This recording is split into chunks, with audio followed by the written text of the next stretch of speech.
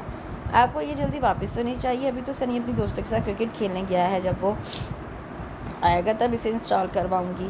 اس کی بات پر شہریار برا سا منہ بنا کر بولا، اتنا پڑھ لکھ کر آپ اتنا سا کام خود بھی نہیں کر سکتی۔ افسوس ہو رہا ہے مجھے، جو کام آپ کا بھتیجا کر سکتا ہے وہ آپ کیوں نہیں؟ چلے آپ اسے خود انسٹال کریں، میں آپ کو گائیڈ کر رہا ہوں۔ اس کی بات پر رمیشہ اندر کمرے میں آ گئی اور سی ڈی لگا کر اس کے اگلے احکامات سننے واپس آئی۔ پھر اسے اچھی طرح سب سمجھا کر وہ یہ کہتا ہوا اپنے کمرے میں چلا گیا، اوکے اب رات میں ملاقات ہوگی، پھر میں آپ سے پوچھوں گا کیا ہوا یا کیا نہیں ہوا۔ خود کرنے بیٹھی تو پتہ چلا یہ کوئی اتنا بڑا انوکھا کام نہیں تھا جو وہ کر نہیں سکتی تھی۔ بڑے آرام سے اس نے یہ کام کر لیا تھا، اور یہی بات رات اس نے شہریار سے کہی تھی۔ یہی تو میں آپ سے کہہ رہا تھا، بلا وجہ اتنے سے کام کو آپ ہوا سمجھ رہی تھی۔ وہ چنگم منہ میں ڈالتے ہوئے بولا، پھر کچھ خیال آنے پر اس سے بولا، لے آپ بھی کھائیں۔ وہ انکار کرنے والی تھی، اس نے چنگم اس کی طرف اچھال دی۔ شکریہ۔ چنگم ہاتھ میں لے کر اس نے شکریہ ادا کیا تھا۔ اس کی کولیگ مسز عباسی کی بیٹی کی شادی تھی۔ عام طور پر وہ فنکشنز وغیرہ میں جانے کی بہت چور تھی، مگر مسز عباسی کے محبت بھرے اسٹار کے سامنے اسے حامی بھرنی ہی پڑی تھی۔ عبداللہ کی منت سماجت کر کے اسے ساتھ چلنے کے لیے آمادہ کیا تھا۔ وہاں پہنچ کر مسز عباسی کو مبارکباد دینے کے بعد وہ اپنی دیگر کولیگز کے ساتھ ہی بیٹھ گئی تھی۔ ابھی بیٹھی ہوئی کچھ دیر گزری تھی کہ کسی نے بڑی بے تکلفی سے اس کے کندھے پر ہاتھ مار کر اسے اپنی طرف متوجہ کیا تھا۔ رمیشہ نے مڑ کر دیکھا تو سامنے کھڑی فروا کو فوراً ہی پہچان گئی تھی۔ وہ جلدی سے اپنی جگہ سے اٹھی اور اگلے ہی پل دونوں ایک دوسرے کو گلے لگائے خوشی کا اظہار کر رہی تھی۔ فروا اور وہ کالج تک ایک ساتھ رہی تھی، پھر بی ایس سی کے بعد جب فروا کے پاپا کا اسلام آباد ٹرانسفر ہو گیا تو ان دونوں کا آپس میں رابطہ بھی ختم ہو گیا۔ شروع میں خط و کتابت وغیرہ ہوئی، مگر پھر آہستہ آہستہ یہ سلسلہ بھی ختم ہو گیا اور دونوں ایک دوسرے سے دوبارہ کبھی نہ مل سکی۔ فروا موٹی بالکل ویسی کی ویسی ہوں، مجھے پہچاننے میں بالکل بھی دیر نہیں لگی۔ رمیشہ اس کے ہاتھ تھام کر بڑے خوشگوار انداز میں بولی تو وہ بے فکری سے کہکہا لگا کر بولی، تم بھی بالکل نہیں بدلی، وہی شاہانہ انداز، وہی چہرے پر مغلیہ دور کی شہزادیوں والی تمکنت۔ میں نے دوری سے پہچان لیا تھا کہ یہ ہماری پرنسس کے علاوہ اور کوئی نہیں ہو سکتا۔ فروا کے ان الفاظ پر وہ ایک دم چیم گئی تھی اور وہ اس کی شکل دیکھ کر کہکہا لگا کر ہنس پڑی۔ ابھی تک ویسی کی ویسی ہے۔ اس کی تمام کلیگز بڑے دلچسپی سے ان لوگوں کی طرف دیکھ رہی تھیں۔ رمیشہ کو ہی اس بات کا خیال آیا تو ان لوگوں کا فروا سے تعارف کروایا۔ سب سے دعا سلام کرنے کے بعد فروا بھی وہیں ان لوگوں کے پاس ہی بیٹھ گئی۔ فرسٹ ایئر سے لے کر بی ایس سی فائنل تک ہم لوگ ایک ساتھ رہے۔ رمیشہ ہمارے کالج کی سب سے حسین لڑکی تھی۔ ویسے تو اور بھی بہت سی حسین لڑکیاں تھیں جو کافی خوبصورت تھیں، مگر اس کی بات ہی اور تھی، اس کا تو انداز ہی شاہانہ تھا۔ آپ لوگ یقین نہیں کریں، میں نے اس سے دوستی بھی صرف اس کی خوبصورتی کی وجہ سے کی تھی۔ فروا اپنے مخصوص سادہ انداز میں بولی تو شرمندہ سے لہجے میں اسے ٹوکنے لگی، کیا فضول باتیں کر رہی ہو تم؟ کوئی فضول بات نہیں، یہ میں تمہاری کلیگز کو تمہاری مقبولیت کے بارے میں بتا رہی ہوں۔ ہمارے کالج کے سالانہ فنکشن میں شیکسپیئر کا ڈرامہ اسٹیج کیا گیا تھا، اس میں کلیوپیٹرا کے رول کے لیے کتنی ساری لڑکیوں نے ہاتھ پاؤں مارے، ٹیچرز کی خوشامد کی، مگر ہماری ڈرامے کی ٹیچر نے صاف صاف کہہ دیا کلیوپیٹرا رمیشہ کے علاوہ اور کوئی نہیں بنے گی۔ رمیشہ تمہارے پاس رکھی ہیں اس کی تصویریں؟ میں نے تو اب تک سنبھال کر رکھی ہیں۔ فروا نان اسٹاپ بولنے میں مصروف تھی اور اس کی تمام کلیگ سے دلچسپی سے اسے باتیں سن رہی تھی۔ اچھا رمیشہ نے ہمیں یہ سب کبھی نہیں بتایا، مسز انصاری نے بے ساختہ کہا تو فروا بولی، ابھی تو میں آپ کو اور بھی بہت سی باتیں بتاؤں گی جو اس نے یقیناً آپ لوگوں سے چھپائی ہوں گی۔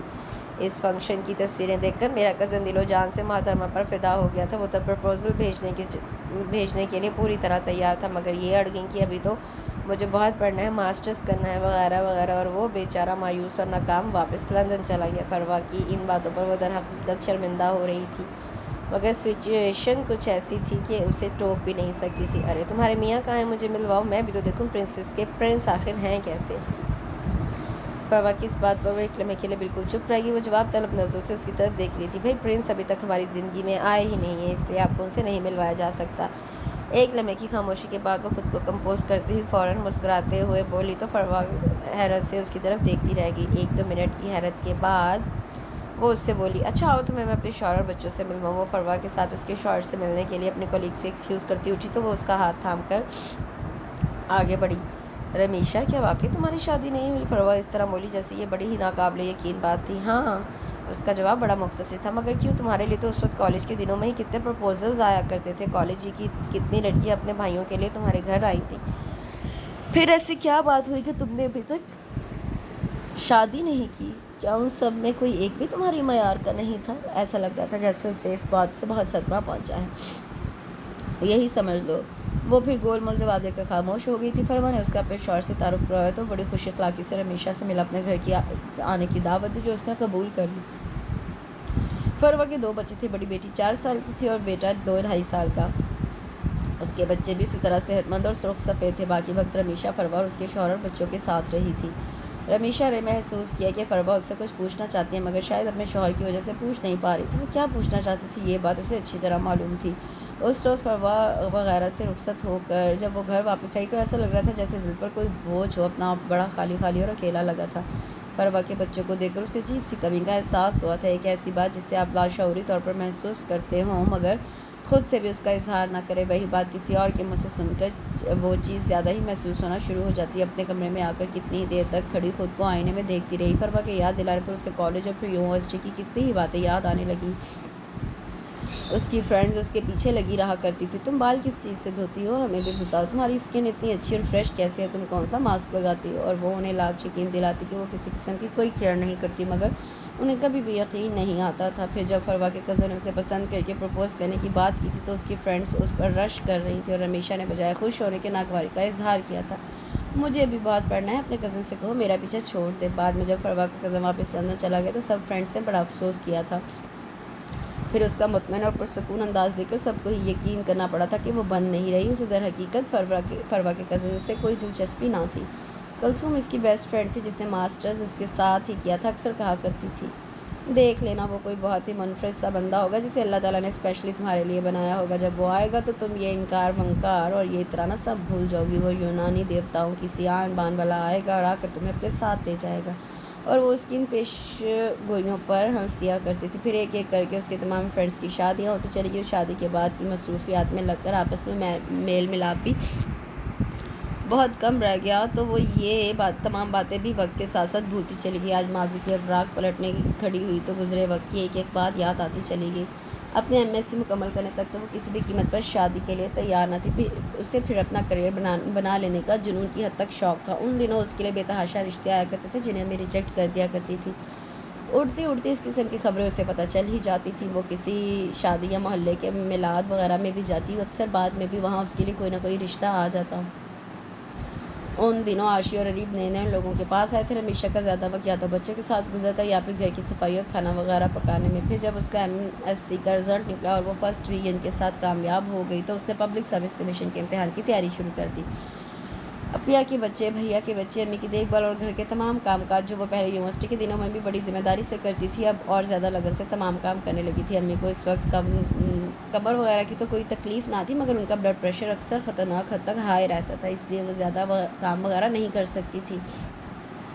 آہستہ آہستہ بھابھی نے تمام ذمہ داریاں اس کے کاندھوں پر ڈال دی اور خود گھر کے بیشتر کاموں سے بری و ذمہ ہو گئی۔ وہ خوشی خوشی ہر ذمہ داری قبول کرتی چلی گئی۔ وقت گزرتا رہا، بے تحاشا آنے والے رشتوں میں بتدریج کمی آنے لگی، مگر ان کبھی کبھار کے آنے والوں کو بھی کچھ نہ کچھ کہہ کر امی ریجیکٹ کر دیا کرتی تھی۔ ایک دو بار ایسا ہوا کہ امی راضی ہو گئی اور ایسے میں اپیا کا فون آ گیا اور انہوں نے تمام تفصیلات جان کر کہا امی کیا ہو گیا آپ کو، ہماری نازو بلی حسین بہن کے لیے اتنے فضول قسم کے رشتے ہی رہ گئے ہیں، ایسی بھی کوئی اس کی عمر نہیں گزری جا رہی، منع کر دیں ان لوگوں کو۔ اور امی جھٹ ان لوگوں کو انکار کر دیا کرتی۔ کبھی کبھی معاملہ اس حد تک بڑا ہی نہیں کہ اس کی رائے معلوم کرنے کی نوبت آتی، پہلے ہی مرحلے پر انکار ہو جاتا اور بات وہیں ختم۔ شروع میں رمیشہ نے اس بات کو زیادہ دل پہ بھی نہیں کیا، مگر گزرتے وقت کے ساتھ احساس ہوا کہ کہیں نہ کہیں کچھ نہ کچھ غلط ضرور ہے۔ وہ صاف دل کی لڑکی تھی، اسے لوگوں کی چالاکیاں، مکاریاں اور چھل فریب والی باتیں سمجھ میں نہیں آتی تھی، مگر اتنا تو اس نے محسوس کر ہی لیا تھا کہ اس بار انکار کروانے میں سب سے اہم کردار اپیا کا ہوتا تھا۔ وہ ایسا کیوں کرتی تھی یہ بات سمجھنے سے وہ قاصر تھی۔ شروع میں ایک دو بار بھیا نے امی کو سمجھانے کی کوشش کی، مگر امی الٹا ہی ان پر چڑھ دوڑی۔ ہاں بہن کا وجود بوجھ لگنے لگا ہے، سب پتہ ہے مجھے یہ کس کی زبان بول رہے ہو تم۔ اور امی کے اس طانے پر بھیا بیچارے فوراً چپ ہو گئے تھے۔ پھر اس کے بعد انہوں نے اس معاملے میں کبھی کچھ نہیں کہا تھا۔ بھابھی اس معاملے میں خاموش تماشائی تھی۔ اب تو وہ کبھی کبھار کے بھولے بھٹکے آنے والے رشتے بھی تقریباً ختم ہی ہو گئے تھے۔ گھر میں کسی کے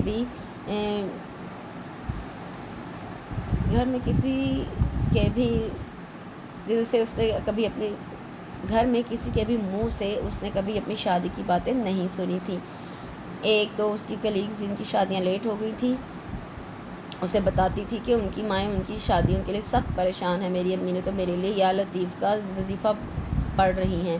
ایک بتاتی تو دوسری کہتی میری امی سورہ فاتحہ روز عشاء کی نماز کے بعد میرے رشتے کے لیے دعا کرتی ہیں، اور وہ انہیں حیرت سے دیکھ کر رہ جاتی۔ یہاں تک کہ ایک دو بار بھابھی نے سمیہ کی منگنی وغیرہ کی بات کی تھی، مگر اس کا کہیں ذکر نہیں ہوا تھا۔ اس کے سامنے کی بچی کا رشتہ اس کے ماں باپ طے کرنے والے تھے، اور وہ خود یہ کیسی زندگی تھی، کتنی اکیلی، کتنی خاموش۔ اس کی دوستیں کہا کرتی تھی تمہارے میاں کو تو کبھی تم پر غصہ ہی نہیں آیا کرے گا، جب ہم لڑکیاں ہو کر تم پر دل و جان سے عاشق رہتی ہیں وہ تو بس تمہارا دیوانہ ہوگا، تم اسے اپنی انگلیوں پر نچایا کرنا۔ اور وہ ان لوگوں کی باتوں پر مسکرا کر رہ جاتی تھی۔ آج فروا کے ملنے پر اسے کتنی ہی گزری باتیں یاد آ گئی تھیں، وہ باتیں جنہیں وہ اپنی زندگی کی مصروفیات میں کھو کر بھول چکی تھی۔ وہ بھول چکی تھی کہ وہ بھی ایک زندہ وجود ہے جس کے اپنے جذبات اور احساسات ہیں، جو زندگی میں اپنے لیے بہت کچھ چاہتا ہے۔ وہ اپنی ان سوچوں سے گھبرا کر ایک دم آئینے کے سامنے سے ہٹ گئی۔ کہاں غائب تھی نیک دل خاتون؟ میں تو اب اخبار میں تلاش گمشدہ کا اشتہار ہی دینے والا تھا۔ آج وہ پورے 4 دن بعد اپنی مخصوص جگہ پر بیٹھی کام کر رہی تھی۔ شہریار سے آنا سامنا ہونے پر دعا سلام ہوئی، اور اس کے سلام کا جواب دیتے ہی اس نے اگلی بات یہی کہی تھی۔ ان 3-4 دنوں میں وہ بڑی ڈپریسڈ رہی تھی، اس کا کسی بھی کام میں دل نہیں لگ رہا تھا۔ بڑی مشکلوں سے اس نے اپنے معمول کے کام خود پر جبر کر کے انجام دیے تھے، بس ذرا کچھ مصروفیت تھی اس لیے فرصت سے بیٹھنے کا موقع ہی نہیں مل رہا تھا۔ وہ رواداری سے مسکراتے ہوئے بولی تو وہ گردن ہلا کر کہنے لگا میں تو پریشان ہو گیا تھا کہ بڑی مشکلوں سے تو محلے میں کسی سے دوستی ہوئی تھی اور وہ خاتون بھی غائب ہو گئی۔ آپ اکیلے بور ہوتے ہوں گے، ابھی تو آپ کی یہاں کسی سے زیادہ دوستی وغیرہ بھی نہیں ہوئی ہوگی، رمیشا نے ہمدردانہ انداز میں کہا۔ یہاں محلے میں تو بس 2-4 ہی لوگوں سے آتے جاتے دعا سلام ہوئی ہے، ویسے میرے یہاں پر رشتہ دار وغیرہ ہیں، اس کے علاوہ کچھ دوست بھی ہیں میرے یہاں کراچی میں رہتے ہیں، مگر روزانہ سب سے تو ملنا بڑا ہی ناممکن کام ہے، وہ لوگ بھی کب تک کمپنی دیں گے، اس لیے میں خود ہی زیادہ کسی کو ڈسٹرب نہیں کرتا۔ وہ جینز اور ٹی شرٹ پہنے بڑا فریش نظر آ رہا تھا، چہرے پر خوشگوار سی مسکراہٹ جو مقابل کے دل کو بھی خوشی دینے کا باعث بنے چھائی ہوئی تھی۔ اس نے رمیشا کو اپنی جانب اتنا بغور دیکھتا پایا تو شوخ سی ہنسی ہنس کر بولا میری ممی کہا کرتی ہیں بلیک کلر مجھ پہ سوٹ کرتا ہے، لگتا ہے اب ممی کی بات کا یقین کرنا ہی پڑے گا۔ ایک پل کے لیے تو وہ بری طرح جھیم کر رہ گئی تھی، پھر اپنی جیپ مٹانے کے لیے فوراً بولی ماؤں کو اپنے بچے ہر رنگ میں اچھے لگتے ہیں، آپ اپنی ممی کی بات کو اتنا سیریس مت لیں۔ اور جواب میں وہ کہہ لگا کر ہنس پڑا، شکر ہے آپ نے بولنا تو شروع کیا، ورنہ میں تو سوچتا تھا ہر وقت چپ رہنے سے آپ کا منہ تو نہیں دکھ جاتا۔ بولے اور ہنسنے میں اتنی کنجوسی اچھی بات نہیں، اور ویسے بھی آپ کی مسکراہٹ چاہے مونالیزا جتنی حسین نہ صحیح مگر اتنی بھیانک بھی نہیں کہ آپ ہنسنا ہی چھوڑ دیں۔ اس کے بے تکلفانہ انداز طرز تخاطب نے رمیشا کو کھلکھلا کر ہنسنے پر مجبور کر دیا۔ شہریار بڑی توجہ سے اسے ہنستے ہوئے دیکھ رہا تھا، پھر اس روز وہ دونوں کافی دیر تک مختلف موضوعات پر باتیں کرتے رہے، اپنی پسند ناپسند وغیرہ ایک دوسرے کو بتاتے رہے۔ حیرت انگیز طور پر ان دونوں کی پسند ناپسند میں بڑی مماثلت تھی، جو رائٹر شہریار کو پسند تھے وہی رمیشا کو بھی پسند تھے، میوزک بھی دونوں کو ایک سا پسند تھا، اور انہی سب چیزوں پر باتیں کرتے مغرب کا وقت ہو گیا۔ اذان کی آواز سنتے ہی شہریار نے اسے اجازت چاہی۔ اچھا میں چلتا ہوں، اذان ہو گئی، باتوں میں وقت کا پتہ ہی نہیں چلا، جلدی سے مسجد پہنچوں کہیں جماعت نہ نکل جائے۔ اور اس کی اس بات سے رمیشا کو بہت خوشی ہوئی۔ وہ اپنی عمر کا ایک طویل عرصہ باہر گزارنے کے باوجود اپنے مذہب اور رسم و رواج سے دور نہیں ہوا تھا، اس کے بارے میں سوچتے ہوئے وہ بھی اندر آ گئی تھی اور نماز کی تیاری کرنے لگی۔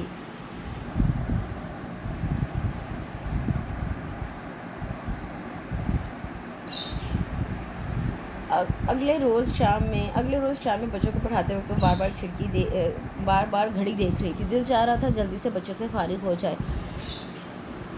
عاشق کو میتھس کا ٹیسٹ دیا، ریب سے عبداللہ کو مضمون لکھنے کے لیے دیا، اور وہ خود جلدی سے اپنے کمرے میں آ گیا، اپنی فائل بکس اور پین اٹھا بلکنی میں نکلی تو سامنے والی بلکنی ویران دیکھ کر اس کا دل ایک دم اداس ہو گیا۔ وہ کرسی پر بیٹھ کر سامنے ہی دیکھی جا رہی تھی جب اس نے سامنے کھلی کھڑکی سے اندر کمرے کا دروازہ کھول کر آتے شہریار کو دیکھا۔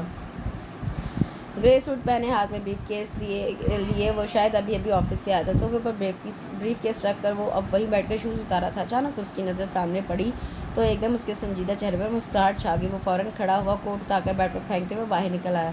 شکر ہے آج گھر آتے ہی آپ کی شکل دیکھی ہے، لگتا ہے اب باقی کا دن اچھا گزرے گا۔ وہ ٹائی ڈھیلی کرتے ہوئے بولا، یہ بات صبح صبح کس کا منہ دیکھنے پر کہی جاتی ہے، کیونکہ اس وقت تو شام ہو چکی ہے، رمیشا نے ہنستے ہوئے کہا۔ ارے یہ محاورے اور اس قسم کی دیگر باتیں کوئی آسمان سے تھوڑی اترے ہیں کہ ان میں ترمیم نہ کی جا سکے۔ وہ لاپرواہی سے بولا، خیر آپ سنائیے کیا ہو رہا ہے؟ کچھ بھی نہیں، وہی روٹین کا کام، کل کے لیکچر تیار کر رہی تھی۔ وہ کچھ بیزاری سے بولی تو شہریار کہنے لگا، لگتا ہے آپ روٹین لائف سے تنگ آ گئی ہیں، ایسا کریں کچھ دنوں کے لیے کہیں ہل اسٹیشن پر آؤٹنگ کے لیے چلی جائیں، فریش ہو جائیں گی۔ اس کے پرخلوص انداز پر رمیشہ مسکرا دی۔ یہ بات سوچی تو جا سکتی ہے، عملاً ایسا کرنا تقریباً ناممکن ہی ہے۔ کیوں؟ اس میں ناممکن کیا ہے؟ وہ حیران ہوا تھا۔ میں نے آپ کو بتایا تو تھا میری امی کی طبیعت ٹھیک نہیں رہتی، مجھے ہی ان کی دیکھ بھال کرنی ہوتی ہے، میں انہیں چھوڑ کے کیسے جا سکتی ہوں؟ رمیشہ نے وضاحت کی تو وہ اسے ٹوکتے ہوئے بولا، لیکن اس طرح تو آپ ایگزاسٹ ہو جائیں گی، تھوڑی بہت تفریح تو ضرور کرنی چاہیے، آپ کے گھر میں اور بھی تو لوگ ہیں، ساری ذمہ داری آپ نے اکیلے کیوں اٹھائی ہوئی ہے؟ سب مل جل کر ذمہ داری اٹھائیں تو کسی پر بوجھ نہیں پڑتا اور اس سے آپس میں محبت بھی بڑھتی ہے۔ وہ صاف گوئی سے دو ٹوک انداز میں بولا تو رمیشہ اس ٹاپک کو ختم کرنے کے خیال سے بولی، چلے میں کوشش کروں گی کہ آپ کی مشورے پر عمل کروں اور مریا ایبٹ آباد وغیرہ تک کھواؤں۔ شہریار اس کا انداز محسوس کر کے ہنسی، صاف لگ رہا تھا وہ صرف بات ختم کرنے کے لیے اس طرح بولی تھی۔ کچھ دیر وہ دونوں یوں ہی باتیں کرتے رہے۔ باتیں کرتے کرتے اچانک رمیشہ کو اس بات کا خیال آیا کہ وہ ابھی تھکا ہارا آفس سے آیا ہے، اس نے ابھی کپڑے بھی چینج نہیں کیے، تو اس سے بولی، آپ ابھی بھی آفس سے آئے ہیں اور میں نے آپ کو باتوں میں لگا لیا، پلیز آپ فریش ہو جا کر۔ پھر وہ خود بھی اندر آگی۔ رات میں سونے کے لیے لیٹی تھی کہ کھڑکی پر کسی چیز کے ٹکرانے کی آواز سنائی دی۔ آج وہ حیران نہیں ہوئی تھی، پتہ تھا یہ شہریار کی حرکت ہے۔ وہ اٹھ کر باہر آئی تو وہ کھڑا مسکرا رہا تھا، آج میرا نشانہ نہیں چکا، دیکھ لیں، آپ کا شیشہ بالکل سلامت ہے۔ شیشہ تو سلامت ہے، آپ یہ بتائیں مجھے بلایا کیوں ہے؟ وہ اس کی طرف دیکھتے ہوئے بولی، اسٹاک ایکسچینج کی تازہ ترین صورتحال معلوم کرنی تھی، لاوازی پاکستان میں آنے والے زلزلے اور اس کے اثرات پر بھی گفتگو کرنی تھی۔ اس کے علاوہ وہ بڑا جل کر بولا جب رمیشہ کے بے ساختہ کہکے نے اسے اپنی بات ادھوری چھوڑنے پر مجبور کیا تھا۔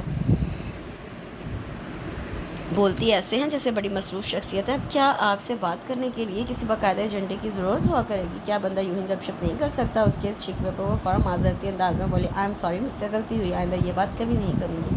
اس کی معذرت پر وہ منہ بناتا ہوا چپ ہو گیا۔ کہہ تو دیا سوری، اب کہ وہ چڑ گئی تھی۔ اس سے پہلے کہ شہریار جواب میں کچھ کہتا، رمیشہ کے کمرے کا دروازہ کھولتی سمیہ اندر آئی۔ میں حیران ہو رہی تھی کہ آپ کمرے سے کہاں گئی؟ واش روم کا دروازہ بھی کھلا ہے، وہ صوفے پر پھیل کر بیٹھتے ہوئے بولی، ہاں میں بس یہی تھی، پتہ نہیں کیوں اسے ایسا لگا جیسے وہ کوئی چوری کرتے ہوئے رنگے ہاتھوں پکڑی گئی تھی، جبکہ سمیہ اس کے تاثرات سے بے خبر آرام سے بیٹھی تھی۔ اچھا یہ ہے ہمارے نئی پڑوسی؟ سمیہ نے اندر کمرے میں جاتے شہریار کو دیکھتے ہوئے کہا، تو وہ ذاتی انداز میں بولی، میری بھی آج فرسٹ ٹائم ملاقات ہوئی ہے، بظاہر تو اچھے لوگ لگ رہے ہیں، خیر ہمیں کیا، جیسے بھی ہوں، ہماری تو یہ ویسے بھی بیک سائڈ ہی ہے۔ وہ اپنا اعتماد بحال کرتے ہوئے بولی تو سمیہ بھی گردن ہلا کر کہنے لگی، بالکل ٹھیک کہہ رہی ہیں آپ، ویسے بھی سب سے زیادہ آپ کو ہی ان لوگوں سے فرق پڑے گا، ہم سب کے بیڈ رومس تو نیچے ہیں اور سنی وغیرہ کے بھی سامنے ہیں، اور آپ کی کبھی کسی سے لڑائی ہو ہی نہیں سکتی، اس لیے فکر کی کوئی بات نہیں۔ وہ میری فرینڈ ہے نا زرگل، پتہ ہے کیا کہہ رہی تھی؟ سمیہ اپنی بات کو انہیں عادت کے مطابق شروع ہو چکی تھی اور رمیشہ نے سکون کا سانس لیتے ہوئے اس کی باتوں میں دلچسپی لینی شروع کر دی۔ سمیہ یوں ہی باتیں کرنے کے لیے آئی تھی، کافی دیر بعد جب وہ اٹھ کر گئی وہ لائٹ آف کر کے سونے لیٹی تو خود سے سخت ناراض تھی۔ یہ سب کیا تھا؟ کیا اسے ایسی حرکتیں کرنا زیب دیتا تھا؟ اسے اور کچھ نہ صحیح اپنے مرتبے کا ہی خیال کر لینا چاہیے تھا۔ پہلی مرتبہ تھا جب اسے کسی سے جھوٹ بولنا پڑا تھا، اپنی کسی حرکت کی پردہ پوشی کرنا پڑی تھی، اور یہ سب اسے بہت برا لگ رہا تھا۔ ایسی حرکتیں تو اس نے اس وقت بھی نہیں کی تھی جب اس کی عمر تھی، اور اب اس عمر میں وہ یہ سب اسے بہت برا لگ رہا تھا۔ اگلے مہینے وہ پورے 30 کی ہونے والی تھی، اور اس ایج میں تو بڑے سے بڑے شوق اور لاو والی لوگ بھی سنجیدہ ہو جاتے ہیں، اور وہ اتنی فضول حرکتیں کر رہی تھی، وہ خود سے خفا ہو گئی تھی۔ وہ اپنی اسٹوڈنٹس کو کس منہ سے نصیحت کر سکتی تھی اگر وہ خود ایسی چیپ حرکتیں کرے گی؟ اسے شہریار سے ملے پورا 1 ہفتہ ہو گیا تھا۔ اس نے شام کے وقت بالکنی میں بیٹھنا چھوڑ دیا تھا، اپنے کمرے کی کھڑکیاں پردے وہ ہر وقت بند رکھنے لگی تھی، اور جو بات اسے جھنجھلاہٹ میں مبتلا کر رہی تھی وہ یہ تھی کہ ایسا وہ خود پر جبر کر رہی تھی۔ وہ جو دل ہر وقت گنگنانے کو چاہنے لگا تھا، خود بخود جو وہ خوش رہنے لگی تھی، وہ ساری کیفیات اکثر ختم ہو گئی تھی۔ اب ہر وقت دل پر اداسی ڈیرا جمائے رہتی تھی۔ اس دوران 2-3 مرتبہ رات کے وقت اسے کھڑکی پر کسی چیز کے ٹکرانے کی آواز بھی سنائی دی، مگر وہ منہ سر لپیٹے بستر میں دبکی رہی تھی۔ ایسا لگ رہا تھا جیسے وہ خود کو کوئی سزا دے رہی ہے۔ صبح کالج میں بھی اس پر عجیب سی خوف سوار رہتی، خواہ ہر کسی سے لڑنے کو دل چاہنے لگا۔ اس کی کلیگز اور اسٹوڈنٹس اس کے بیزار انداز پر حیران تھی، اس کی خوش مزاجی اور دھیما انداز ہر جگہ مقبول تھا۔ وہ خود سے لڑتے لڑتے تھک گئی تھی۔ خود اپنے آپ کو کوئی بات سمجھانا کتنا مشکل کام ہے، یہ بات اس نے اب جانی تھی۔ اس رات وہ خود کو بہلا رہی تھی، سمجھا رہی تھی، اپنے آپ کو باور کروا رہی تھی۔ یہ کوئی محبت نہیں ہے، صرف اور صرف یہ ہے کہ میں ان دنوں کسی فرینڈ کی کمی بہت محسوس کرنے لگی ہوں، مجھے اکیلا پن ستاتا ہے، اس لیے میں اس سے باتیں کر لیتی ہوں، اور اس سے باتیں کر کے میرا دل کا بوجھ ہلکا ہو جاتا ہے۔ یہ کوئی ایسی بات نہیں جسے سر پر سوار کیا جائے۔ اس سے خود کو ڈانٹا تھا۔ اچانک وہ کھڑکی کے پاس آ کر کھڑی ہو گئی اور پردہ ذرا سا ہٹا کر باہر جھانکا۔ اس کے کمرے کی کھڑکیاں کھلی ہوئی تھیں، وہ راکنگ چیئر پر جھولتا کوئی کتاب پڑھنے میں مگن تھا۔ کتنی دیر تک کھڑی وہ اسے دیکھتی رہی۔ اپنی اس بے اختیار کیفیت کا احساس ہوا تو فوراً پردہ چھوڑ کر ہٹنے لگی۔ اسی وقت اس نے شہریار کی آواز سنی۔ وہ اپنی نظریں کتاب پر سے ہٹائے اب گردن گھما کر اسے دیکھ رہا تھا۔ رمیشا وہ ایک دم پیچھے جانا نہیں چاہتی تھی، مگر کوئی طاقت اسے ایسا کرنے پر مجبور کر رہی تھی۔ وہ بڑے تھکے قدموں سے چلتی دروازہ کھول کر باہر نکل آئی۔ اس کا دل عجیب متضاد کیفیت کا شکار تھا۔ وہ بیک وقت خوش بھی تھی اور اداس بھی۔ سامنے کھڑا تھا، اس کے چہرے پر کسی گہری سوچ کی پرچھائیاں نظر آ رہی تھی۔ رمیشا سر جھکائے خاموش کھڑی تھی۔ کیا ہوا ہے؟ کیا میری کوئی بات بری لگی ہے؟ پلیز جو بھی بات ہے مجھے بتاؤ، مگر میرے ساتھ اس طرح مت کرو۔ رمیشا نے اسے اس سے پہلے کبھی بھی اتنا سنجیدہ نہیں دیکھا تھا۔ وہ ہر دم ہنسنے ہنسانے والا انسان اس وقت بے حد الجھا ہوا نظر آ رہا تھا۔ اس کی بات کے جواب میں کچھ کہنے کی کوشش کی تو بجائے الفاظ کی آنکھوں سے آنسو رواں ہو گئے۔ اس وقت شاید خود پر قطعاً کوئی اختیار محسوس نہیں ہو رہا تھا۔ وہ اپنے آپ کو اس کے سامنے رونے سے روکنا چاہتی تھی، مگر ایسا کرنے سے قاصر تھی۔ وہ سر جھکائے اشک بہا رہی تھی اور وہ اسے روتا دیکھ کر بری طرح پریشان ہو گیا تھا۔ خدا کے لیے مجھے بتاؤ تو صحیح ہوا کیا ہے؟ وہ چیخ اٹھا تھا اور اس کے چیخنے پر وہ یکدم سر اٹھا کر اس کی طرف دیکھنے لگی۔ کچھ نہیں ہوا، بس آپ میرا پیچھا چھوڑ دیں، آپ یہاں سے کہیں اور چلے جائیں، میں آپ سے کبھی بھی ملنا نہیں چاہتی۔ وہ بھرائی ہوئی آواز میں چلائی۔ کیوں چلا جاؤں؟ کیا کیا ہے میں نے؟ کیا برا کیا ہے میں نے تمہارے ساتھ؟ وہ ایک دم غصے میں آ گیا۔ آپ میری پرسکون زندگی کو ڈسٹرب کر رہے ہیں۔ میں بہت سکون سے رہتی تھی، مجھے ویسے ہی رہنے دیں۔ آپ اس طرح کیوں ملتے ہیں جیسے میں آپ کے لیے بہت اہم ہوں، جیسے مجھ سے ملنا اور باتیں کرنا آپ کے لیے بہت بڑی خوشی کا باعث ہے۔ آپ کیوں کرتے ہیں ایسا؟ وہ اپنے آنسو بے دردی سے صاف کرتے ہوئے ہذیانی انداز میں بولی۔ میں اس لیے اس طرح ملتا ہوں کیونکہ تم واقعی میرے لیے بہت اہم ہو۔ ہاں، تم سے ملنا اور تم سے باتیں کرنا مجھے خوشی دیتا ہے، اور اگر میں ایسا کرتا ہوں تو اس سب میں برائی کیا ہے؟ میں نے اپنی عمر کے 33 سال اپنے کریئر اور پروفیشن کی محبت میں گزار دیے۔ شادی کے بارے میں میرا نظریہ تھا کہ جب تک مجھے کوئی اس حد تک اچھا نہ لگے گا کہ مجھے اپنی زندگی میں اس کی کمی محسوس ہونے لگے، میں شادی نہیں کروں گا۔ ممی میری شادی کی شدید خواہش رکھنے کے باوجود کبھی مجھے اس بات کے لیے قائل نہ کر سکیں کہ میں ان کی پسند کی لڑکی سے شادی کر لوں۔ شیخ صاحب سے یہ مکان خریدنے کے سلسلے میں یہاں آیا اور تب میں نے تمہیں یہیں اسی بالکنی میں بیٹھے ہوئے دیکھا تھا۔ تم خود میں مگن اپنا کام کر رہی تھی اور اسی وقت مجھے خود میں مگن اس دلکش وجود نے اپنی لپیٹ میں لے لیا تھا۔ تم نے کبھی سوچا کہ پورا گھر چھوڑ کر میں نے اپنے لیے فرسٹ فلور پر بنے اسی کمرے کا انتخاب کیوں کیا؟ صرف تمہاری وجہ سے۔ میں تم سے باتیں کرنا چاہتا تھا، تمہارے بارے میں جاننا چاہتا تھا۔ تمہیں تو پتہ بھی نہیں ہوگا یہاں شفٹ ہونے کے بعد کتنی مرتبہ صرف تمہیں دیکھنے کے لیے میں بالکنی میں آیا کرتا تھا۔ پھر ایک روز تمہارے پیپرز اڑ کر یہاں آ گئے اور مجھے تم سے بات کرنے کا موقع مل گیا۔ جیسے جیسے تم سے ملتا گیا تمہاری کئی اور خوبیاں مجھے پتہ چلتی گئیں اور میں نے جانا کہ میرا انتخاب بالکل درست ہے۔ میں تم سے یہ سب کہنا چاہتا تھا مگر تمہیں ایک دم پتہ نہیں کیا ہو گیا۔ میں نے تمہیں بلانے کی کتنی کوشش کی مگر تم نے ہر بار مجھے مایوس کیا۔ کیوں رمیشا؟ تم اس طرح کیوں کر رہی ہو؟ کیا کسی کو پسند کرنا اتنا بڑا گناہ ہے؟ کیا میں نے کوئی برا کام کیا ہے؟ اس روز جب تم بالکنی میں بیٹھی میرا انتظار کرتی، میرے کمرے میں دیکھ رہی تھی تو میرا دل خوشی سے جھوم اٹھا تھا۔ مجھے اس بات کا اطمینان ہو گیا تھا کہ میں تمہارے دل میں بھی میرے لیے کوئی نرم گوشہ موجود ہے۔ پھر اب ایسا کیا ہو گیا ہے جو تمہیں پریشان کر رہا ہے؟ اس سے بڑے جوشیلے انداز میں اپنی بات شروع کی تھی مگر آخر میں ایک مرتبہ پھر اس کا لہجہ وہی دوستانہ سا ہو گیا۔ وہ منتظر نظروں سے اس کی طرف دیکھ رہا تھا جیسے پوری امید تھی کہ وہ بھی جواب میں کچھ نہ کچھ کہے گی۔ رمیشا میری بات کا جواب دو۔ وہ انتظار سے تنگ آ کر بولا۔ مجھے کچھ نہیں پتہ، میں بس اتنا جانتی ہوں کہ یہ ٹین ایجرز والی حرکتیں کرنا مجھے زیب نہیں دیتا۔ وہ اس کی طرف دیکھتے سے گریز کرتے ہوئے بولی۔ کیا کسی سے شادی کرنا ٹین ایجرز والی حرکت ہے؟ میں تمہارے ساتھ کوئی افیئر نہیں چلا رہا، میں نے ممی کو تمہارے بارے میں بتا دیا ہے۔ کل ہی ممی اور طلحہ پاکستان آئے ہیں۔ ممی تو فوراً تمہارے گھر آنے کے لیے تیار تھی، میں نے انہیں روکا۔ میں تم سے اس بارے میں بات کرنا چاہتا تھا، تم سے تمہارے اس گریز کی وجہ معلوم کرنا چاہتا تھا۔ پلیز رمیشا، اس طرح مجھے اگنور مت کرو۔ ایسا کر کے تم صرف مجھے ہی نہیں خود کو بھی دکھ پہنچا رہی ہو۔ تمہارے آنسو اس بات کی سب سے بڑی گواہی ہیں۔ مت خود سے جھوٹ بولو۔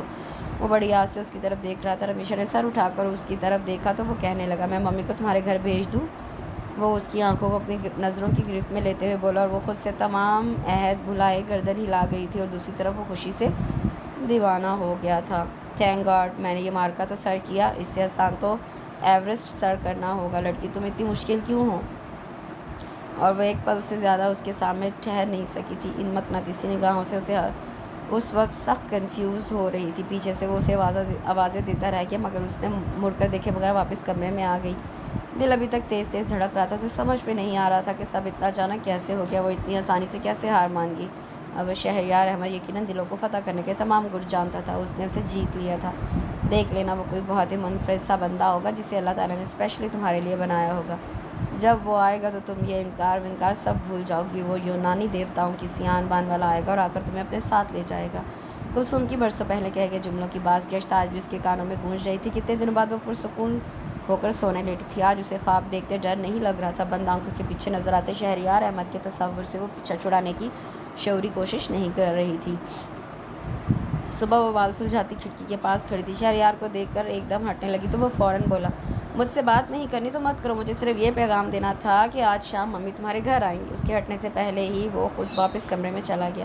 اس روز شام کا انتظار کرنا اسے بڑا ہی کٹھن لگا، ایسا لگ رہا تھا جیسے وقت رک گیا ہو۔ کالج سے آنے کے بعد سے ہی وہ سخت کانشیس تھی۔ 2-3 بار اس نے کوشش کی کہ یہ بات امی کو بتا دے، مگر ہر بار ایک جھجک سی آڑے آ گئی، وہ پتہ نہیں اس کے بارے میں کیا کیا سوچیں گی، یہی سوچ کر وہ ہچکچا کر رہ گئی۔ شام میں گیٹ پر بیل کی آواز سن کر وہ ایک دم نروس ہو گئی۔ سنی نے گیٹ پر دیکھا، مہمان کو ڈرائنگ روم میں بٹھا کر وہ لاؤنج میں آ گیا۔ رمیشہ اور امی وہی لاؤنج میں بیٹھے تھے۔ دادی کوئی آنٹی آئی ہیں، انہیں آپ سے ملنا ہے۔ سنی کا پیغام سن کر امی اٹھی اور آہستہ قدموں سے چلتی ڈرائنگ روم میں چلی گئی۔ سنی جیسے ہی ادھر ادھر ہو، وہ جلدی سے اٹھ کر ڈرائنگ روم کے برابر والے کمرے میں آ گئی اور کھڑکی کے پاس کھڑی ہو کر باتیں سننے کی کوشش کرنے لگی۔ اپنی اس حرکت پر اسے خود ہی ہنسی آ رہی تھی۔ ایسی حرکتیں فلموں وغیرہ میں دیکھ کر وہ کتنا مذاق اڑایا کرتی تھی۔ امی اور شہریار کی ممی کے درمیان رسمی سی باتیں ہو رہی تھی۔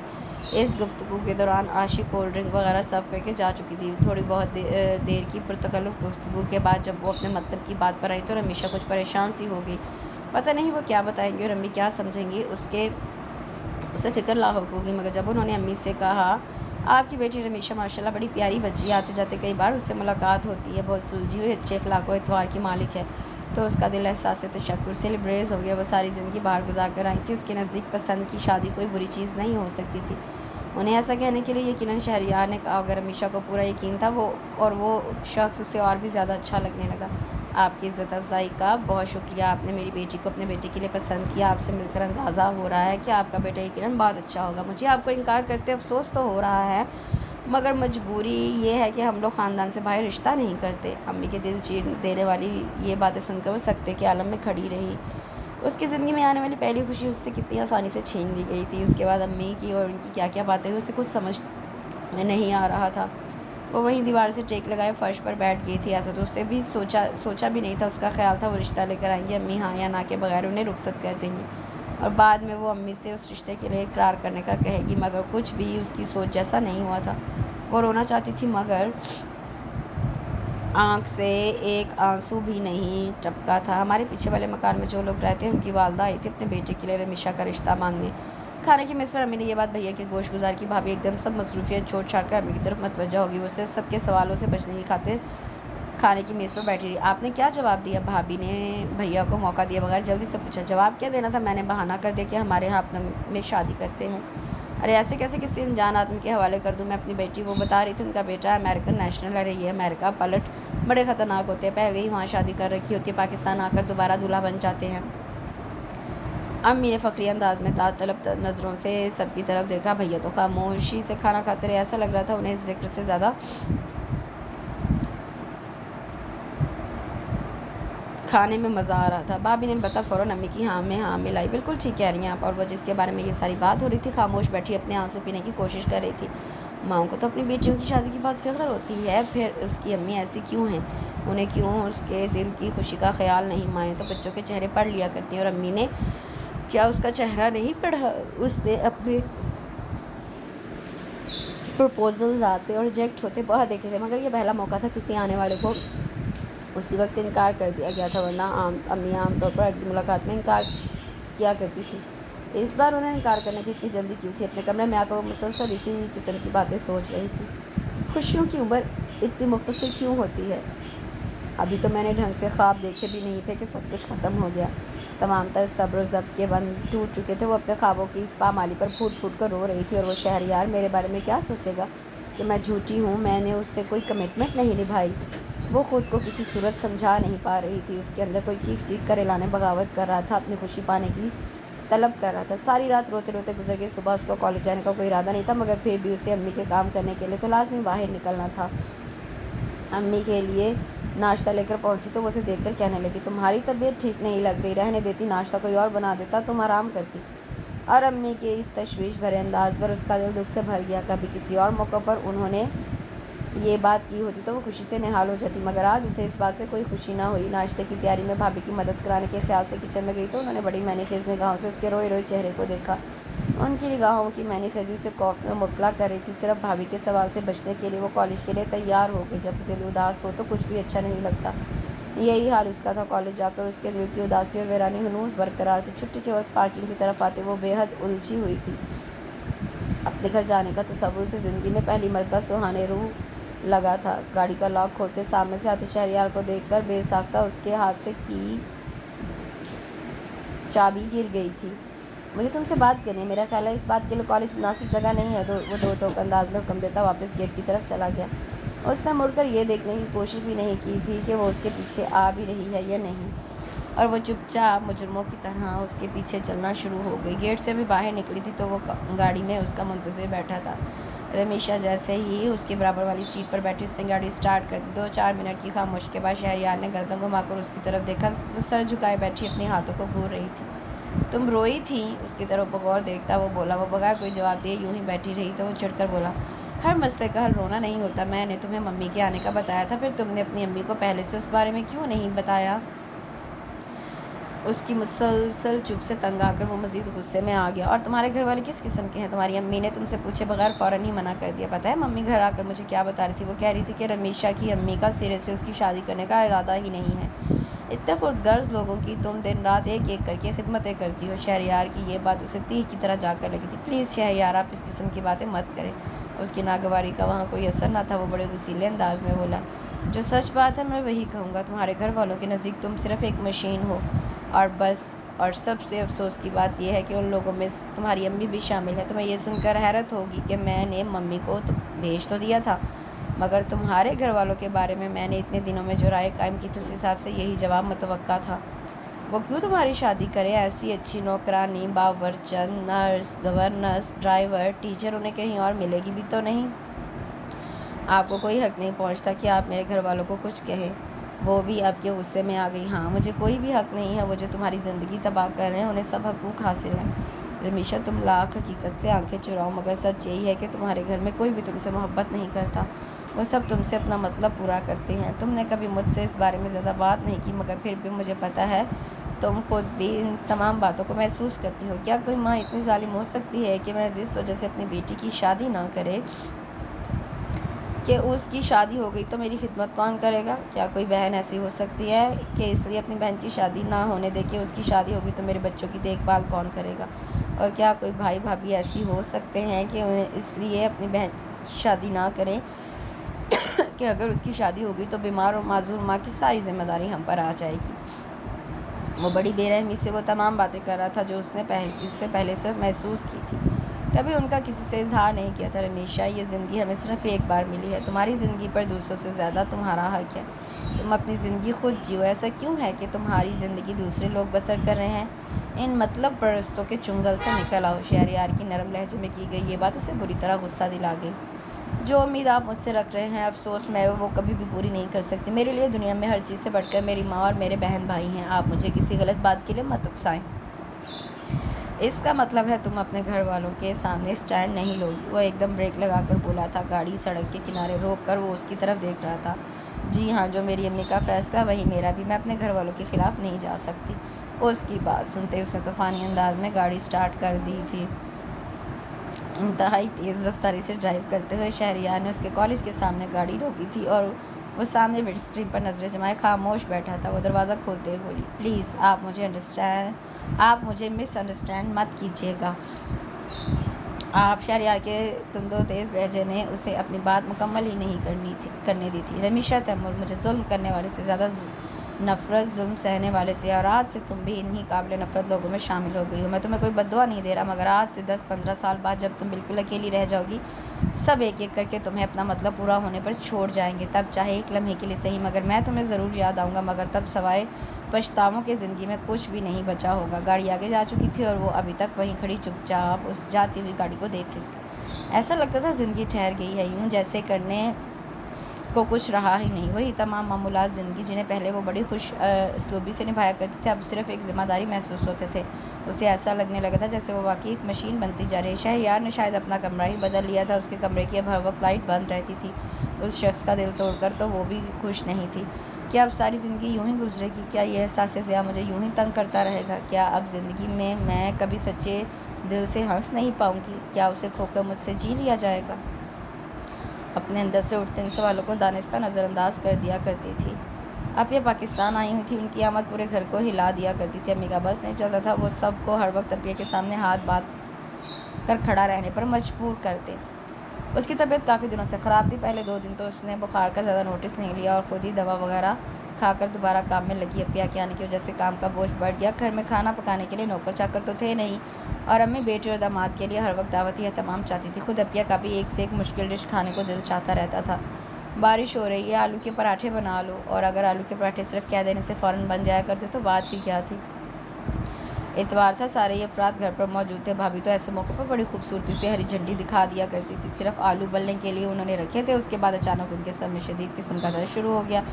نتیجتاً وہ اپنے کمرے میں جا کر لیٹ گئی تھیں۔ یہ اور بات ہے کہ جب کھانا لگ رہا تھا ان کا درد اچانک خود بخود ہی ٹھیک ہو گیا تھا۔ چلو اب تم بیٹھو، کب سے لگی ہو، کھانا میں لگا لوں گی۔ انہیں کسی سے بھی تعلقات نہ بگاڑنے کا غر آتا تھا۔ سمیہ اور راشد تو تھی ہی کام چور، اس لیے آرام سے بیٹھی ٹی وی دیکھ رہی۔ طبیعت خراب میں اتنی دیر کھڑے رہ کر کام کرنے سے اس کی طبیعت مزید بگڑ گئی تھی۔ پورا جسم ٹوٹتا ہوا محسوس ہو رہا تھا۔ وہ کھانا کھائے بغیر اپنے کمرے میں جا کر لیٹ گئی۔ ہاتھ لگا کر خود کو دیکھا تو اندازہ ہوا کہ اسے کتنا تیز بخار ہو رہا تھا۔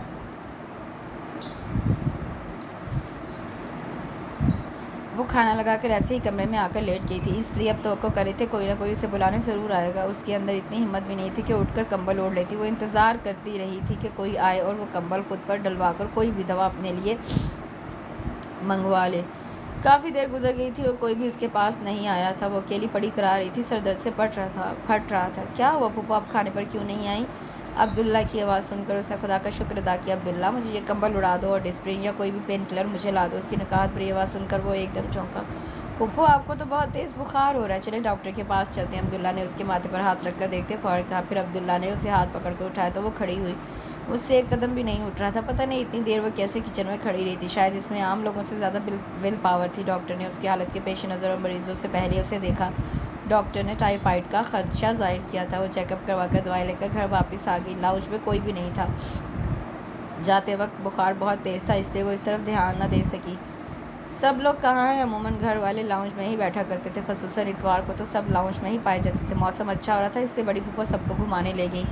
صرف میں، مما، پپا اور آپ گھر پر ہیں۔ عبداللہ کی بات پر اسے شوق لگا۔ دادی بھی گئی ہیں؟ اپنے کمرے میں آ کر بیڈ پر لیٹتے اسے تصدیق چاہی تھی۔ ہاں، وہ جا نہیں رہی تھی، بڑی پھوپھو نے زبردستی لے کر گئی ہیں۔ میں اس لیے نہیں گیا کیونکہ آج ہمارا میچ ہے، میں تو آپ کو دیکھنے آیا تھا کہ آپ کیا کر رہی ہیں۔ آپ نے کسی کو بتایا بھی نہیں کہ آپ کی اتنی طبیعت خراب ہے۔ کھانے کی میز پر آپ کی غیر حاضری کی وجہ سے مما کا موڈ بری طرح آف ہو گیا تھا۔ وہ کہہ رہی تھی ہاں، ہم بھوکوں کے لیے وہ پکا کر اپنے کمرے میں چلی گئی ہے۔ ایک دن اکیلے کام کیا کر لیا تو اتنا برا لگا۔ ہمیشہ ہم مل کر ہی کام کرتے ہیں۔ کیا ہماری کبھی طبیعت خراب نہیں ہو سکتی؟ اب وہ غصے میں کھانا ہی نہیں کھائیں گی۔ پھر مما ناراض ہو کر ٹیبل پر سے اٹھ گئی تھی، اس لیے وہ بڑی پھوپھو کے ساتھ بھی نہیں گئی اور پاپا بیچارے اب مما کو منانے میں مصروف ہے۔ عبداللہ خود ہی اپنی بات کو انجوائے کرتا ہوا ہنسا تھا، جبکہ وہ چپ چاپ بت بنی اس کی بات سن رہی تھی۔ عبداللہ نے اسے دوائی کھلائی اور خدا حافظ کہتا باہر چلا گیا۔ اچھا پھوپھو، میں میچ کھیلنے جا رہا ہوں، دیر سے آؤں گا۔ دوا کھا کر کب اس کی آنکھ لگی اسے پتہ ہی نہیں چلا۔ آنکھ کھلی تو چاروں طرف اندھیرا پھیلا ہوا تھا۔ اس نے ہاتھ بڑھا کر ٹیبل لیمپ آن کیا، گھڑی کی طرف دیکھا تو پتہ چلا رات کے 11 بج رہے تھے۔ دوائی کی وجہ سے بخار فی الحال تو اتر گیا تھا۔ وہ ہمت کر کے بستر پر سے اٹھی۔ دوا کی اگلی خوراک سے پہلے کچھ نہ کچھ کھانا بے حد ضروری تھا۔ وہ نیچے آئی تو امی، اپی اور راشد لاؤنج میں بیٹھے باتیں کر رہے تھے۔ امی اس کی طرف دیکھتے ہی فوراً بولی، کیا ہو گیا ہے تمہیں؟ رمیشہ کوئی گھر آئے مہمانوں کے ساتھ اس طرح بھی کرتا ہے؟ کبھی کبھی تو بہنوئی آتے ہیں اور ان کے لیے اگر تم کچھ پکا لوگی تو کیا اس طرح روٹھا کرو گی؟ بھائی میں نے تو ایک بات کہی تھی، اگر تمہارا دل نہیں چاہ رہا تھا تو منع کر دیتی، اس طرح سب کا موڈ تو خراب مت کرواتی۔ بلا وجہ بھابھی بھی سب سے ناراض ہو گئیں۔ بس امی، جب تک میں یہاں ہوں خود کھانا پکاؤں گی تاکہ جھگڑے کی جڑ ہی ختم ہو۔ کام پر اتنی کل کھانا پکانا بھی کوئی کام ہے؟ میں 40 لوگوں کی دعوتیں وہاں اکیلے ارینج کرتی ہوں۔ اپی نے بغیر کسی مربت کے حسب عادت اسے آڑے ہاتھوں لیا تھا۔ پتہ نہیں کیوں دل ایک دم اتنا بھر آیا کہ وہ بجائے کوئی جواب دینے کے واپس اپنے کمرے میں آ گئی۔ کمرے میں آ کر بلک بلک کر روتے وہ مزید نڈھال ہو گئی تھی۔ عبداللہ بہت لاپرواہ تھا۔ کھیل سے آ کر اسے کسی کو اس کی بیماری کے بابت بتانا یاد ہی نہیں رہا ہوگا، مگر کیا اس کی شکل سے نہیں پتہ چل رہا تھا کہ وہ بیمار ہے؟ تمہارے گھر والوں کے نزدیک تم صرف ایک مشین ہو، یہ بات یاد آنے کی دیر تھی۔ اس کی رونے میں اور شدت آ گئی۔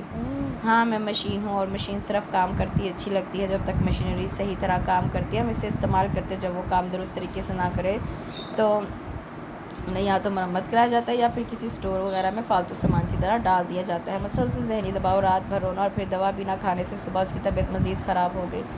گھر میں اس کے بغیر صبح ہی نہیں ہو سکتی تھی۔ امی کو جب وقت پر ناشتہ نہیں ملا تو اسے دیکھنے آئی تھی، پھر انہوں نے ہی اسے دودھ پلایا اور دوا کھلائی۔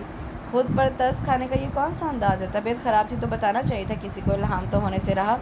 وہ اس کے پاس سے اٹھتے ہوئے بولی تو وہ چپ چاپ لیٹی رہی۔ پھر اس پر اتنی مہربانی ضرور ہو گئی تھی کہ دوپہر میں سمیہ اس کے لیے کھانا کمرے میں لے آئی تھی۔ سمیہ میرے پاس تھوڑی دیر اور بیٹھ جاؤ، اکیلے میرا دل گھبرا رہا ہے۔ وہ کھانا رکھ کر جانے لگی تو رمیشا نے کہا سوری پھوپھا، میں بیٹھ جاتی مگر مجھے اپنی فرینڈ کے گھر جانا ہے۔ اگر آپ کے پاس بیٹھوں گی اور وہ اسے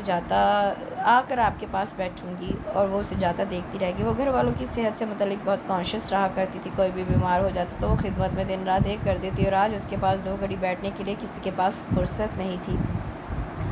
اپیا اور امی ایک ساتھ اس کے کمرے میں داخل ہوئی تو وہ اٹھ کر بیٹھ گئی۔ کیسی طبیعت ہے اب؟ اپیا نے اس کے برابر بیٹھتے ہوئے پوچھا۔ ان کے لہجے میں کسی قسم کی کوئی شرمندگی کے کوئی آثار نہیں تھے۔ ٹھیک ہوں، صرف ٹھیک نہیں، جلدی سے بالکل پہلے کی طرح ہو جاؤ۔ سنی کی برتھ ڈے کرنے کا سوچ رہے ہیں ہم لوگ، سارا انتظام تمہیں ہی کرنا ہے۔ وہ اس کے ہاتھ تھام کر پیار سے بولی تو اس پیار میں غرض کی بو آئی تھی۔ میں اور جواز شاپنگ کے لیے جا رہے ہیں، یہ بتاؤ تمہارے لیے کیا لاؤں؟ تھینک یو اپیا، میرے پاس سب کچھ تو ہے۔ اس کا جواب سن کر وہ اٹھ کھڑی ہوئی۔ بس اب جلدی سے یہ بستر چھوڑو، تم لیٹی ہوئی بالکل بھی اچھی نہیں لگ رہی۔ وہ اس کی پیشانی چومتے ہوئے بولی امی آپ بھی چلے۔ اپیا نے امی سے کہا بھئی مجھ سے بازاروں میں مارے نہیں پھرا جاتا، تم لوگ جاؤ۔ امی کے جواب پر وہ فوراً بولی زیادہ نہیں پھرنا، مجھے تو صرف جولر کے پاس جانا ہے، سعودی گولڈ تو بہت جمع ہو گیا، یہاں ایک آدھ چین لینے کا سوچ رہی ہوں، چلیں نا آپ؟ اور امی ناچار کھڑی ہو گئی۔ رمیشا اگر طبیعت بہتر محسوس ہونے لگے تو سنی کو ذرا دیکھ لینا۔ ایک تو تمہارے علاوہ اب یہ بچے کسی اور سے پڑھنے پر راضی بھی نہیں ہوتے، اس کے امتحان بالکل سر پر آ گئے ہیں۔ اپیا اور امی کمرے سے جا چکی تھی، رات کا کھانا بھی کمرے میں ہی آ گیا تھا۔ کھانے کے بعد بھابھی اس کے لیے دودھ لے کر آئی تھی۔ وہ مسکرا کر باتیں کرنے کا انداز، جلدی سے ٹھیک ہو جاؤ، تمہارے بغیر گھر اتنا سونا سونا لگ رہا ہے، مجھے تو بالکل مزہ نہیں آ رہا۔ بھابھی نے مسکرا کر کہا تھا سونے سے پہلے بھیا بھی اسے دیکھنے آئے تھے، میں نے تمہاری بھابھی سے کہا تھا تمہیں زیادہ سے زیادہ جوس پلائیں، دیکھو کتنی کمزور ہو رہی ہو، اب کل سے پابندی کے ساتھ 2 ٹائم ایپل جوس لینا ہے، بھابھی جوس لائے تو منع مت کرنا۔ وہ اسے پیار کرتے ہوئے اپنے کمرے میں چلے گئے تو سب لوگ مل کر مشین کی مرمت کرنے کی کوشش کر رہے ہیں۔ اس نے طنزیہ انداز میں سوچا ابھی وہ اتنی ناکارہ نہیں ہوئی کہ کباڑ میں ڈال دی جائے، ابھی وہ بہت سے لوگوں کے کام آ سکتی تھی، اس لیے اس مشین کو درست حالت میں لانے کے جتن سب کر رہے تھے، مگر کل جب یہ مشین مرمت ہونے کے قابل نہیں رہے گی تو اس کی حیثیت بھی گھر میں پڑے کسی فالتو سامان سے زیادہ نہیں ہوگی۔ وہ جتنا سوچ رہی تھی اتنا الجھ رہی تھی۔ یا اللہ مجھے درست فیصلہ کرنے کی ہمت عطا فرما۔ اس نے صدقے دل سے اپنے رب کو پکارا، اور آج سے 10-15 سال بعد جب تم بالکل اکیلی رہ جاؤ گی، سب ایک ایک کر کے تمہیں اپنے مطلب پورا ہونے پر چھوڑ جائیں گے، تب چاہے ایک لمحے کے لیے ہی صحیح مگر میں تمہیں ضرور یاد آؤں گا، مگر تب سوائے پچھتاووں کی زندگی میں کچھ بھی نہیں بچا ہوگا۔ شہریار کی آواز اس کے کانوں میں گونج رہی تھی، کیا میری زندگی واقعی ایک پچھتاوا بن کر گزرے گی؟ وہ خود سے پوچھ رہی تھی۔ خوشیاں اور محبتیں اس کے در پر دستک دے رہی تھیں اور وہ انہیں نظر انداز کر رہی تھی۔ محبتیں اور خوشیاں سب کے دروازے پر دستک دیتی، جو عقل مند ہوتے ہیں فوراً آگے بڑھ کر انہیں خوش آمدید کہتے ہیں، اور کچھ بیوقوف ساری عمر تقدیر کو روتے رہتے ہیں، یہ بھول جاتے ہیں کہ کبھی خوشی نے ان کا در بھی کھٹکھٹایا تھا۔ اس سے پہلے کہ یہ محبتیں مایوس لوٹ جائیں اسے یہ در وا کر دینا چاہیے۔ اس نے خود سے کہا ابھی دیر نہیں ہوئی، ابھی میں اس روٹھے ہوئے کو منا لوں گی، میں بیٹھ کر اس آنے والے وقت کا انتظار نہیں کروں گی جب زندگی میرے لیے پچھتاوا بن جائے۔ میں در دل پر دستک دیتی ہوں، خوشیوں کو خوش آمدید کہہ رہی ہوں، پتہ نہیں میں صحیح ہوں یا غلط، مگر میرا دل مطمئن ہے۔ مجھے ایسا لگ رہا ہے جیسے میں نے پہلی مرتبہ کوئی فیصلہ اپنے دل کی خوشی کو سامنے رکھ کر کیا ہے۔ وہ خود سے کہتی بستر پر سے اٹھ گئی تھی۔ رات کے 3 بج رہے تھے۔ وہ اب مزید ایک لمحے کی بھی تاخیر نہیں کرنا چاہتی تھی۔ اسے محبتوں کے کھو جانے کا خوف تھا۔ اس کی انگلیاں بڑی تیزی سے ٹیلی فون پر ایک نمبر ملا رہی تھیں۔ ہیلو، شہریار کی نیند سے بوجھل آواز اس کی سماعتوں سے ٹکرائی تھی۔ شہریار، میں اپنی زندگی خود جینا چاہتی ہوں۔ رمیشا تم؟ وہ صرف ایک لمحے کے لیے اس کی آواز سن کر حیران ہوا تھا۔ اس کی بات کا مطلب سمجھا تو خوشی سے چیخ کر بولا، کیا کہہ رہی ہو؟ دوبارہ سے کہو، مجھے یقین نہیں آ رہا۔ اس کی خوشی سے کھنکتی آواز سن کر امیشا کے لب بھی مسکرا دیے۔ میں زندگی میں کبھی پچھتانا نہیں چاہتی، اس نے آہستگی سے کہہ کر لائن کاٹ دی تھی۔ وہ خود کو بڑا ہلکا پھلکا محسوس کر رہی تھی۔ فون کی بیل بجنا شروع ہوئی تو وہ سمجھ گئی کہ شہریار کا ہے۔ اس نے پہلی ہی بیل پر فون اٹھا لیا تھا۔ وہ خوشی سے پاگل ہوتا اس سے فیصلے کی تبدیلی کی وجہ پوچھ رہا تھا اور وہ جواب میں اس سے اپنے دل کی ہر بات کہہ رہی تھی۔ اس نے خوشیوں کو روٹنے نہیں دیا تھا۔ خوشیوں بھرے نئے موسم اس کے آنگن میں اتر آئے تھے۔ اس کے ساتھ اس خوبصورت سے ناول کا اختتام ہوتا ہے۔ کمنٹ سیکشن میں مجھے ضرور بتائیے گا کہ آپ کو یہ ناول کیسا لگا۔ اپنا بہت سا خیال رکھیں، دعا میں یاد رکھیں۔ اللہ حافظ۔